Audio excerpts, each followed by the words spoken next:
last 2 years, I have been reading pretty much only secondhand books in completely random order, so I have been missing out on so much pop culture. So in this series, I will be catching up with pop culture. I have collected some series that I want to read. The Game of Thrones completely, Song of Ice and Fire. I'm so sorry, fans. I'm so sorry. I got the Lord of the Rings as a gift from my husband. I got this set, Lord of the Rings, leather bound. It's so pretty. And the banger, the one that I want to talk about right now, this thing. I have never felt like the need, I guess, to read. That is not my typical genre. But tomorrow's gonna be a summer day, and we're doing a barbecue at my family-in-law's place, and I'm gonna be there like all afternoon, just reading, sunning, swimming, and I'm reading this like literary fiction, I guess it's more, and I'm just like, I don't want to read this all afternoon. Well, it's hot girl summer. See, catching up with pop culture. It's not hot girl summer. So I was thinking, I want to read this. This feels like such a summer read. I have no clue what it is about. I've obviously I have seen it come across my like Goodreads For You page, whatever, a million times. I could not tell you what it is about. I've seen like 3 memes, and I'm assuming they're wildly out of context. And then I was just reading the first page just now because I got really curious, and it being first person threw me off so much, because even though I don't know anything about this, for some reason I assumed. I love assuming. I'm gonna give it a shot. I have the first 3 books. I hope I like it. I also hope that tomorrow, when I bring this book to the family barbecue, nobody takes an interest in what I'm reading. And the reason for that being that the back says sizzles with sexual tension. A tan version of me will let you know what I'm thinking. The first sentence follows the exact same sentence structure as the title. What do we make of that? I feel like these books are kind of like that started this whole trend of like the X of Y and Z. So I can forgive her. Her I forgive. But all the others that did it, I don't forgive. It's like these types of floors of book titles. You know what I mean? Okay, anyway, now I'm ready to start. I'm on chapter 6, and the plot is so paper flimsy thin.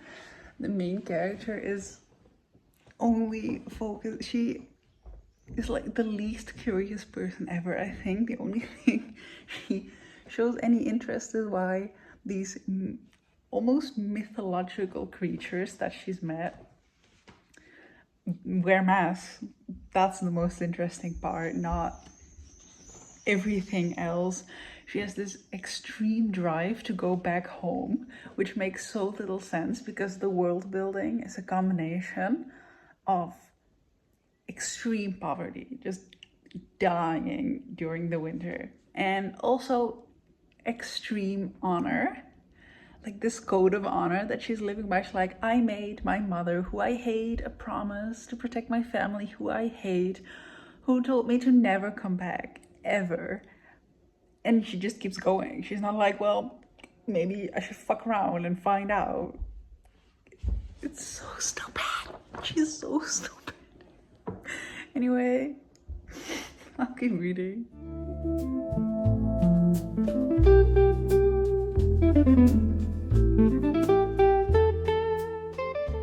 A little update. I am almost through with the book. I have a lot of thoughts. This morning I woke up, it's Monday, school started back up, and I woke up and all I could think about was just everything I think about this book. There's so much weird about it. Let me fix my bangs and I'll just ramble. I think right now I'm at the part where Fairy is doing these like Herculean tasks. But these tasks, they are very hard. And then there's this riddle.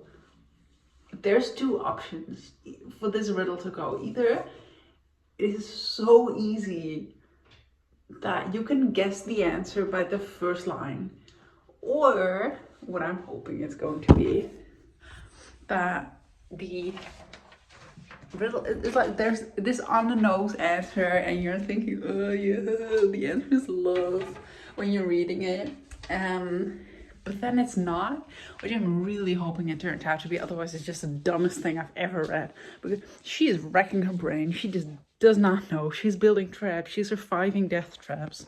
And then I guess this whole character, like the evil queen character, she commits genocide. That is insane. She tortures people. She's torturing somebody who she knows is not the main character. And then she's like, if you solve this riddle, that is so easy. you can walk free.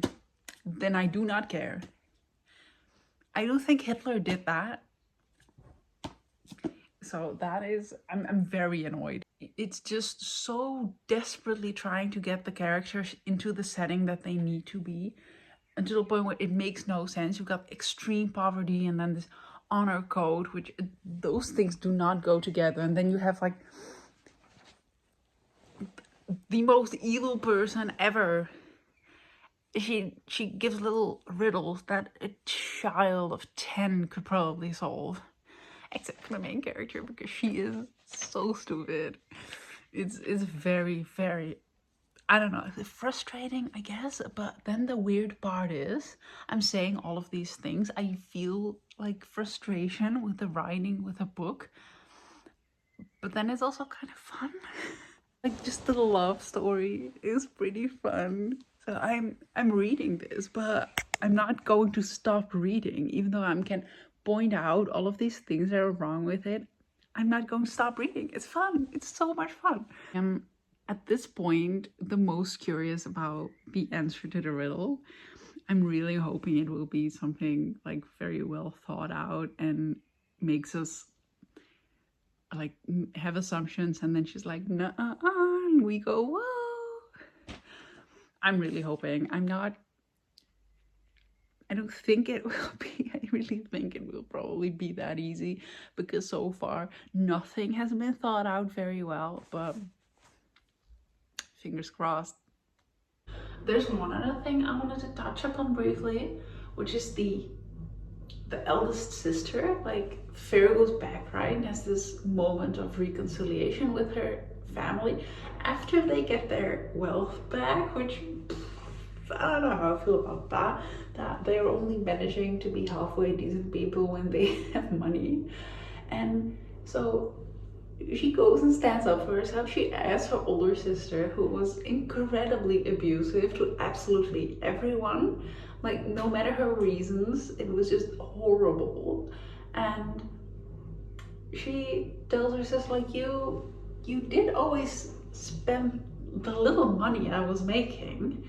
You took that and spent it on things that you did not really need. We did not need for our survival. And then the older sister Nesta, she says, well, I always knew that you would get more. Like, they were starving.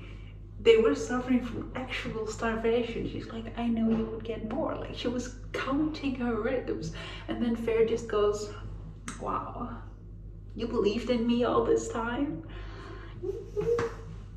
No, you were a malnourished child. What do you mean? It's so ridiculous that her redemption arc is just like, I always knew. I knew. But you were still a horrible person. And then Fairy just goes away and she's like, wow, this woman, she can do anything. She's so powerful, and she's terrible.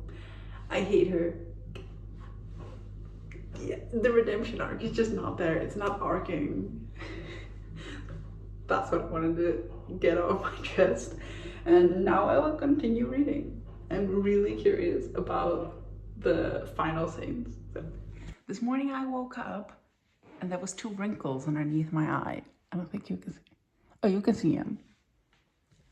Who wants to take a guess why I woke up aged 10 years this morning? You? That is correct, because the answer to the riddle was love. Disappointed, not surprised, just disappointed. This morning I finished the last, I think, 4 pages. I planned on finishing them last night, but I just could not stop chatting to my husband, and then I immediately fell asleep. So I finished them this morning, just now. Thoughts? Look, it's fun. It's a fun ride. Everything else is bad. I feel like there was very little originality. All of the major plot points are really traceable to either fairy tales or mythology. I feel like we spend this part of the book building up this romance between Feyre and Tamlin. He gets traded out, right? Like, I'm not stupid. He's not going to be the love interest for very long. At the end, during these tasks she's doing, she has only one romantic interaction with him, which has just no build-up, nothing. They don't even have eye contact. There is no communication. Suddenly he's just there and he's like, whoop. And the entire point of that was so this other guy can come save her. He is her savior. And that could have been just nothing if he was not constantly described as the most ripped guy ever. So I think Tamlin is going to the retirement home. Rest in peace. I feel like there's gonna be like this bond that was teased at the beginning of the book, and then they look at each other, look through each other's eyes. I think there might be something like that going on. So that was my review. Do I understand why it has over 4.5 million Goodreads reviews? No, I do not. I feel like maybe it's Twilight-ish effect. We all recognize that Twilight is kind of bad, but we love it anyway. I feel like this has the same charm about it. Would I have picked it up beforehand had I know exactly what it was about? Maybe not, but it was fun. It was fun. I get why people think this is fun. So that is my review. I don't know how many stars I should give this. If it's stars for how much fun did I have while reading it, well, that will probably also be 3.5, because there was a lot of frustrations and like small things but like for the quality of the book, it would definitely drop to 2 stars. Let me know if I should read book 2. I do want to read book 2. I have book 2 and I have book 3. I don't know how many books there are in the series, because I thought there were 4, because this is what mine says on the back. So I figured there were 4, but then the other day I saw a gray version and there is no gray cover here, so there might be a 5th book, or they just did reprints. I need to figure that out. But yeah, let me know, should I read book 2? Say yes, I want to. Thanks so much for watching.